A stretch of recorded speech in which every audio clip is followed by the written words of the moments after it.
अस्सलाम वालेकुम, welcome back to my YouTube channel. तो अब जैसे कि पीपीएससी के और एफपीएससी के टेस्ट आगे कंडक्ट होने वाले हैं, तो उसमें आपने जैसे अप्लाई किया है एसएनजीडी की जॉब के लिए और उसमें जियोग्राफ़ी में से 10 नंबर का हमारा पेपर आने वाला है।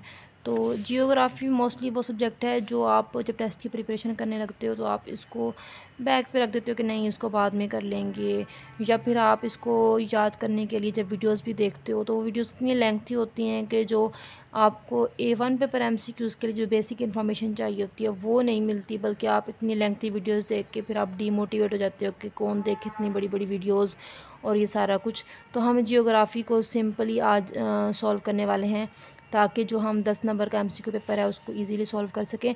अच्छा, अब बेसिकली ज़्यादा बातें किए बगैर मैं जियोग्राफ़ी को अगर सिंपली डिस्कस कर लूँ तो जियोग्राफ़ी जो है इसके अंदर सिंपली हम जो प्लैनेट अर्थ है, ठीक है, उसके हम फ़ीचर्स को देखते हैं। फ़ीचर्स अब आप ऐसे कह सकते हैं जैसे किसी का फेस है तो उसके फेस फ़ीचर्स क्या है, जैसे नोज़, लिप्स, आइज़, तो वो एक पूरे फेस को रिप्रेजेंट करते हैं, ठीक है। इसी तरह हमारा प्लैनेट अर्थ एक ग्लोब है।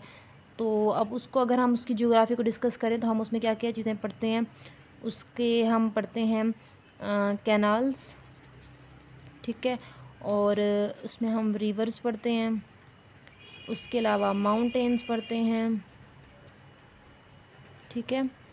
इग्नोर माई राइटिंग, मैं चाह रही हूँ जो बेसिक हमारा कॉन्सेप्ट है हम वो ले लें, तो इधर उधर की डिस्ट्रैक्शंस बगैर फोकस किए। और इसके अलावा हम इसके कॉन्टिनेंट्स पढ़ते हैं, ओशंस पढ़ते हैं और बेसिक। तो ये जियोग्राफी में बेसिकली चीज़ें जो पढ़ाई जाती हैं तो ये वो हैं, ठीक है। तो इन चीज़ों को आप पढ़ के आप और आप इनमें अगर बेसिक इन्फॉर्मेशन रखते हैं तो आपके ये 10 नंबर इजीली आप गेन कर सकते हैं। अब अगेन वही चीज़ कि जब हम जियोग्राफ़ी को स्टार्ट करने बैठते हैं पहले तो हम बड़े मोटिवेटेड होके जियोग्राफ़ी को पढ़ने स्टार्ट करते हैं और फिर हम वही कॉन्टिनेंट से स्टार्ट करते हैं कि 7 कॉन्टिनेंट्स हैं, ऑस्ट्रेलिया, एशिया, अफ्रीका, मतलब ये लाइक वही पुरानी चीज़ें, ठीक है। कॉन्टिनेंट्स इंपॉर्टेंट हैं, लेकिन वही कि जब जब तक हम कॉन्टिनेंट्स पे वीडियोस और लेक्चर्स देखना स्टार्ट करते हैं तब तक हमारी और चीज़ें रह जाती हैं, लाइक कैनाल्स, रिवर्स, माउंटेन्स, ये चीज़ें रह जाती हैं। तो मैं जो है इस चीज़ को रिवर्स स्टार्ट करूँगी। मैं जो पहले बेसिक है वो कैनाल्स, रिवर्स, इन चीज़ों को कवर करूँगी ताकि पहले इन चीज़ों के बारे में अभी आप इन्फॉर्मेशन रख सकें। अच्छा, यहाँ पे अब सबसे पहले जैसे मैंने कहा कि मैं बेसिकली इसको सिंपल ही करूँगी, जियोग्राफ़ी को मैं बोरिंग नहीं बनाऊँगी। तो मैं सबसे पहले कैनाल्स को डिस्कस करूँगी, ठीक है, जो हमारी नहरें होती हैं। अब नहरें दुनिया में बहुत ज़्यादा हैं, बहुत ज़्यादा। इनका एग्जैक्ट नंबर काउंट करना और बताना वो हमारे लिए मुश्किल है। लेकिन अब यहाँ पे बेसिकली जो क्वेश्चन आता है तो वो किस तरह से आता है, वो जो हमारे पास फेमस कैनाल्स होती हैं ना दुनिया में, उनके बारे में क्वेश्चन आ रहा होता है। अब वो आपसे ये नहीं पूछेंगे टोटल नंबर कैनाल्स का कितना है, या कोई वो ऐसी कैनाल का नाम पूछ लें कि जो बिल्कुल ही हिस्टोरिकली या जियोग्राफिकली इम्पोर्टेंट नहीं होगी। क्वेश्चन हमेशा उस चीज़ के बारे में पूछा जाएगा जो इम्पोर्टेंट होगा। लाइक अब इतने ज़्यादा कैनाल्स हैं दुनिया में, लेकिन वो कुछ कैनाल्स ऐसी हैं जो बहुत इम्पोर्टेंट हैं, जो हिस्टोरिकल इम्पोर्टेंस रखती हैं, जियोग्राफिकल इम्पोर्टेंस रखती हैं, तो उनको ही बार बार पूछा जा रहा होता है और हमें नहीं आ रहा होता, क्योंकि हम जियोग्राफी में फिर वही चीज़ कि हम कॉन्टिनेंट्स वगैरह को बार बार करते रहते हैं और हमारे कैनाल्स, रिवर्स, माउंटेन्स ये रह जाते हैं। तो इसीलिए मैं इसको रिवर्स स्टार्ट कर रही हूँ। तो कैनाल्स को डिस्कस करते हैं।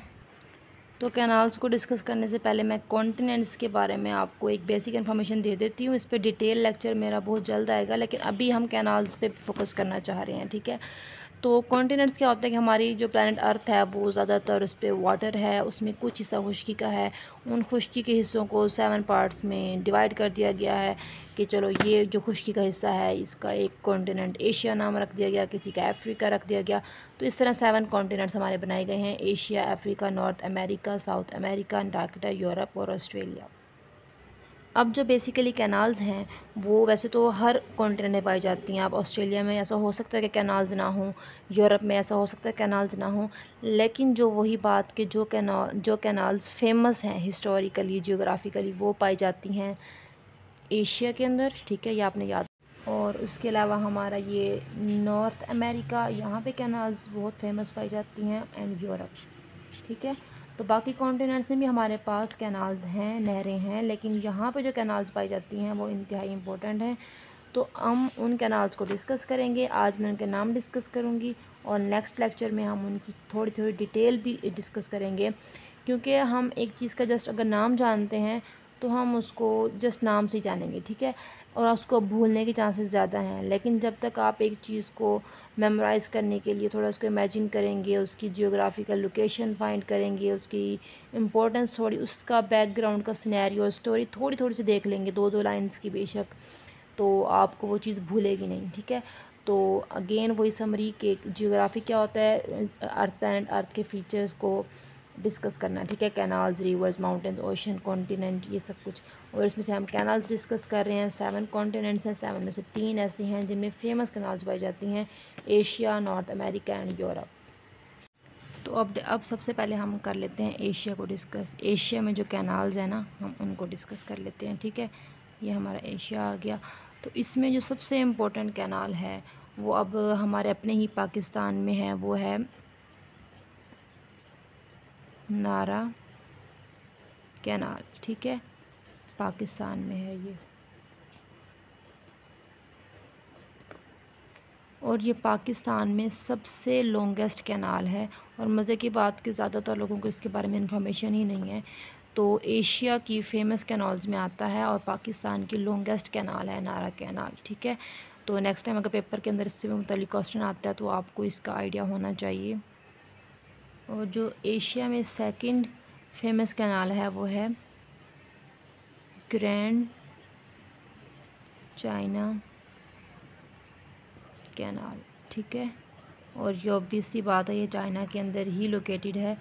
तो एशिया के अंदर ये 2 लेक्स कैनाल्स ही इम्पोर्टेंट हैं, नारा canal from Pakistan and grand China canal in China, ठीक है। तो ये 2 फेमस हैं। इसके अलावा और बहुत सी कैनाल्स हैं, पाकिस्तान में हैं, चाइना के अंदर हैं, लेकिन ये एजुकेशनल पॉइंट ऑफ व्यू से, हिस्टोरिकल पॉइंट ऑफ व्यू से and again geographical point of view से बहुत इंपॉर्टेंट हैं। अच्छा, उसके बाद दूसरे नंबर पे है हमारे पास नॉर्थ अमेरिका। जैसे मैंने पहले डिस्कस किया था कि हमारे पास जो वर्ल्ड की फ़ेमस कैनाल्स हैं वो एशिया, नॉर्थ अमेरिका और यूरोप में हैं। बाकी कॉन्टिनेंट्स में भी हैं बट यहाँ पे फेमस कैनाल्स हैं। तो अब हम एशिया के बाद नॉर्थ अमेरिका की कैनाल्स को बाय नेम देख लेते हैं और उनकी डिटेल्स इंशाल्लाह अगली वीडियो में मैं डिस्कस करूँगी। सबसे पहले है एरी कैनाल, ठीक है, ये यूनाइटेड स्टेट्स ऑफ अमेरिका है। अच्छा, जियोग्राफी में अक्सर ये कंफ्यूज किया जाता है कि नॉर्थ अमेरिका और साउथ अमेरिका जो कॉन्टिनेंट्स हैं उनको कंफ्यूज किया जा रहा रहता है अमेरिका के साथ। अमेरिका जो है दैट इज़ समथिंग एल्स, ठीक है, it's United states of America. बहुत सारी स्टेट्स हैं जो आपस में यूनाइटेड हैं, जिनकी एक यूनियन है और उसको फिर अमेरिका के बोल दिया जाता है यूनाइटेड स्टेट ऑफ अमेरिका, ठीक है। और फिर उसके अंदर अमेरिका एक अलग कंट्री है but basically USA is more than only America, ठीक है। तो इसका भी फ़र्क हम नेक्स्ट डिस्कस करेंगे। तो ये यूएसए में है कैनाल और ये भी इम्पोर्टेंट है। उसके बाद है चीज़ापीक एंड डेलवेयर, ये भी यूएसए के अंदर है। वेललैंड कैनाल ये नॉर्थ अमेरिका के कंट्री कनाडा के अंदर है। आर्थर कैनाल ये भी यूएसए के अंदर है। पनामा कैनाल, पनामा पेपर्स से आपको और इससे इसका आप याद कर सकते हैं कि पनामा केस आया था जिसमें हमारे जो प्राइम मिनिस्टर हैं नवाज़ शरीफ, उनको नाअहल किया गया था। पनामा पेपर्स में उनका नाम है। तो पनामा बेसिकली एक कंट्री का नेम है। तो उस कंट्री के अंदर एक कैनाल है जिसे पनामा कैनाल कहा जाता है। सो कैनाल है नॉर्थ अमेरिका के अंदर एंड वेस्ट कैनाल है जो, और वो भी उसके अंदर यूएसए के अंदर है, ठीक है। उसके बाद हमारे पास थर्ड कॉन्टिनेंट जो कि फेमस कैनाल्स को लोकेट करता है अपने अंदर, उसमें हमारे पास यूरोप आता है। और उसमें सबसे पहले हमारे पास है कील कैनाल जो कि यूरोप की कंट्री जर्मनी के अंदर है, ठीक है। कॉन्टिनेंट हमारा यूरोप है और उसका कंट्री या स्टेट है जर्मनी। और उसके बाद गोटा कैनाल है जो कि स्वीडन में है। Vinci city of canal Italy city of canal भी बोला जाता है इसको। अल्बर्ट कैनाल बेल्जियम के अंदर है। और इसके बाद कैनाल डूमिडी ये फ्रांस के अंदर है। और स्विस कैनाल ये इजिप्ट के अंदर है। ये जो कैनाल है हिस्टोरिकली बहुत इम्पोर्टेंट है और इसके अलावा ये जियोग्राफिकली भी बहुत इम्पोर्टेंट है। तो ये टोटल हमारे पास कितनी कैनाल्स हो गई, 1 2 3 4 5 6 7 8 9 एंड देन 10 11 12 13 14 15। तो ये 15 कैनाल्स हमारे पास वो हैं जो बहुत इम्पोर्टेंट हैं। तो नेक्स्ट वीडियो में मैं कैनाल्स का टॉपिक कवर कर दूंगी, उसके बाद हम कैनाल्स को डिस्कस नहीं करेंगे। तो ज़्यादा जियोग्राफ़ी में अगर आप डिटेल में जाएँ तो फिर तो वो ख़त्म होने वाला सब्जेक्ट है, लेकिन हम इसको प्रिपेयर कर रहे हैं 1 पेपर MCQs के हवाले से। तो उसके लिए आपको ये 15 कैनाल्स का थोड़ा बहुत बैकग्राउंड, 2-2 लाइन्स का और इनकी जियोग्राफिकल इम्पोर्टेंस पता होना चाहिए, बस दैट्स इट। इस कैनाल में कोई इतनी चीज़ मुश्किल नहीं थी। नेक्स्ट लेक्चर में मैं इनकी डिटेल्स बता दूँगी, जिससे आप इनको ईज़िली रिमेंबर कर सकते हैं, मेमोराइज़ कर सकते हैं। तो उसके बाद देन हम रिवर्स को स्टार्ट कर लेंगे, ठीक है, या माउंटेन्स को। तो आज के लेक्चर में इतना ही, मिलते हैं अगली वीडियो में। तब तक के लिए अल्लाह हाफ़िज़।